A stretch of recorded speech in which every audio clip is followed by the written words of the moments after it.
para nosotros desde el Gobierno valenciano apoyar el ecosistema emprendedor es una prioridad.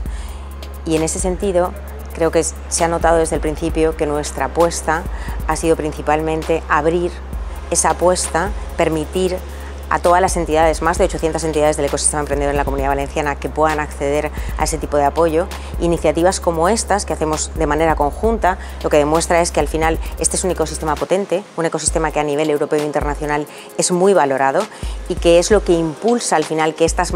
casi 2.000 startups que tenemos ya en la Comunidad Valenciana puedan encontrar este referente, puedan encontrar esta orientación y tener un foro donde no solo aprender cosas nuevas, cosas que les puedan servir para su crecimiento, como en el caso de hoy el crecimiento de la startup, sino también poner sobre la mesa cuáles son sus retos a los que se enfrentan y poder encontrar respuesta y acompañamiento. Entonces, para nosotros, al final, este tipo de iniciativas son de las que verdaderamente valen la pena acompañar y apostamos firmemente por estas y muchas otras que se puedan desarrollar.